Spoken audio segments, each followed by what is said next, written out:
O consumo de energia no lar representa cerca de 14% do consumo energético total em Portugal.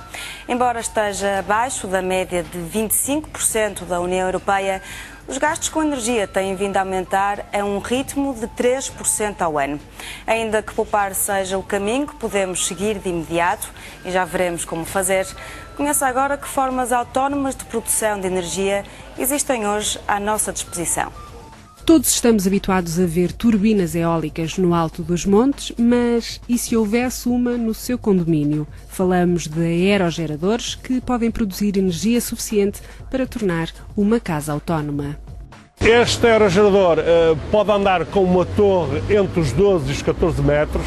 Portanto, não necessita de grande altura, não precisa de grande infraestrutura, tem que levar por aí simplesmente ali um maciço em betão, depois consoante a potência do equipamento e o peso dele.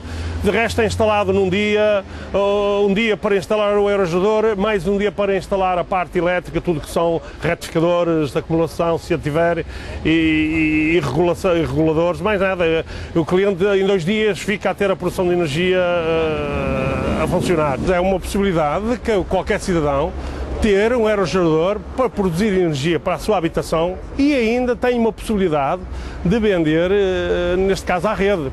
Esta é uma solução sempre possível, desde que haja vento e sempre que haja autorização. Há aqui uma desvantagem que é preciso reconhecer que a temos, não é? É real. Um aerogerador só pode ser montado num sítio onde tenha vento mais ou menos constante. O ideal é constante, mas se não tiver mais ou menos constante, terá que ser feito os cálculos de outra maneira. Isto requer, depois, consoante de cada Câmara de cada Conselho, dar ou não autorização só pela questão de impacto ambiental. De resto, não vejo mais entrave nenhum se for para produção para nós próprios. Para muitos, o solar fotovoltaico é, a par da energia eólica, a melhor solução para a produção própria de energia. Para produzirmos 1 kW de energia em termos de produção eólica, o investimento é menos de metade, quase. Portanto, o fotovoltaico, como sabe, eu sou projetista e acho que toda a gente devia pensar nele, começar a pensar seriamente. Só que ainda temos um problema, é que as placas fotovoltaicas, ou seja, o silício, ainda está caro. O aerogerador tem a vantagem que, para além de produzir, se tivermos vento, para além de produzir energia de dia, temos a possibilidade de produzir de noite, porque ele não para. Em contrapartida, o fotovoltaico só produz energia de dia, com a exposição solar, como deve calcular. As reduzidas quantidades de silício disponíveis fazem com que esta matéria chegue a preços muito elevados no mercado. Uma fábrica em Oliveira do Bairro, no entanto, vai começar a produzir painéis que contornam este problema graças a uma tecnologia inovadora. A tecnologia Thin Film é basicamente a deposição de várias camadas de gases de muito fina espessura em cima da matéria-prima, que é o vidro. O vidro aqui é a grande matéria-prima, que já tem ele próprio uma determinada camada semicondutora apoiada nesse mesmo vidro, e depois nós, no nosso processo produtivo, pomos várias camadas bastante finas que fazem assim chamada tecnologia Thin Film. A produção de painéis fotovoltaicos de tecnologia de silício cristalino implicava grandes gastos energéticos e grandes quantidades de silício, o que não acontece aqui. Por um lado, não usa o silício, que é uma matéria-prima que não é fácil de se encontrar e tem variações de preços bastante significativas em função do mercado de semicondutores, que é o mercado essencial desta matéria-prima. Portanto, não fazemos uso de grande parte do silício. Por outro lado, a eficiência produtiva é bastante mais elevada, portanto temos custos muito inferiores, muito menores gastos de energia para produzir um painel fotovoltaico do que a tecnologia, digamos, convencional, ou chamada da primeira geração. Para os adeptos da energia solar, as notícias são boas porque a tecnologia permitirá uma redução de preço por watt muito significativa. Esta tecnologia, atualmente, é a tecnologia que o preço por watt é mais baixo do mercado. Digamos que temos uma razão de cerca de 30% a 40% mais baixo o preço por watt, preço final, do que a tecnologia de silício cristalino. Os números apontam para uma produção que irá ultrapassar os 100 mil painéis por ano. Grande parte destes vai escoar para empresas alemãs e espanholas, incluindo parques fotovoltaicos. Um deles será o Parque de Serpa, no Alentejo. Já existe uma aplicação em Portugal que entrou a funcionamento, creio eu, no final do ano passado, em dezembro creio que 22 de dezembro do ano passado. Foi feito o primeiro paralelo de um parque solar com painéis da mesma tecnologia que nós vamos produzir aqui. Esta nossa unidade fabril vai arrancar e vai produzir 5,5 megawatts anuais, o que dá algo mais do que 125 mil painéis ou módulos fotovoltaicos por ano.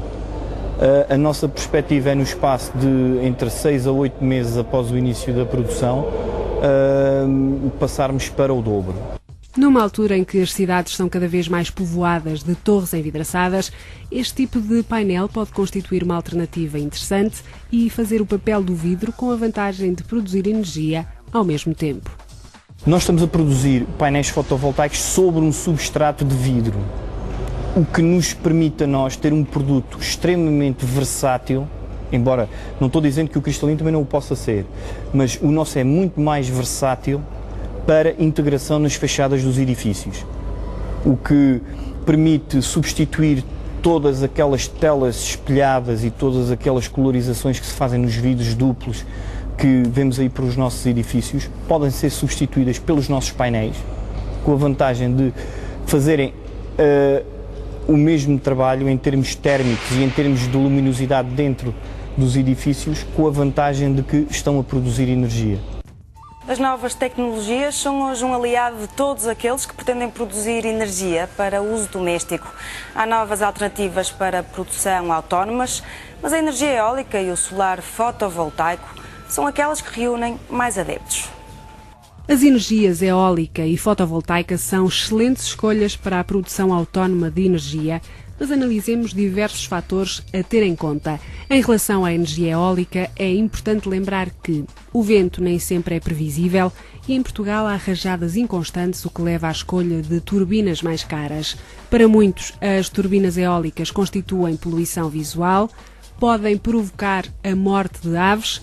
Embora atualmente quase todas sejam silenciosas, algumas turbinas produzem ruído.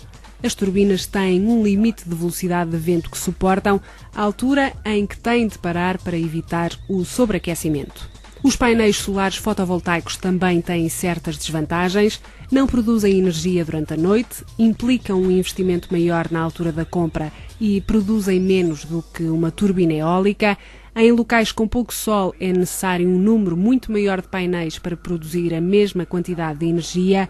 E em caso de haver neve no inverno, os painéis ficam cobertos e deixam de funcionar, a menos que sejam aquecidos, o que implica menor produtividade.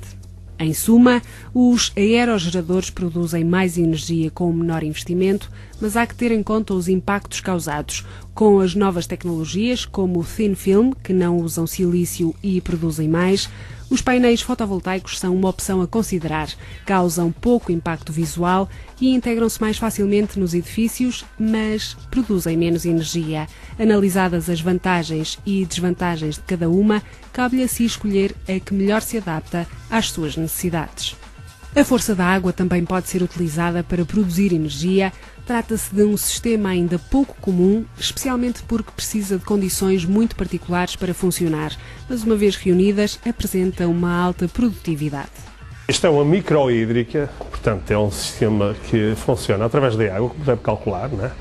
Há muita gente que tem na sua propriedade, na sua quinta, na sua terra, que passa ali um rego de água com algum caudal, e que pode aproveitar sem que perca a água de maneira alguma. A água entra e sai na mesma. E ao mesmo tempo pode produzir energia. Portanto, nós aqui temos um pequeno exemplo, que é um tubo de 3 polegadas, em que tem que ter um declive mais ou menos de 8 metros, uma distância de 20, e que produz 500 watts de energia hora.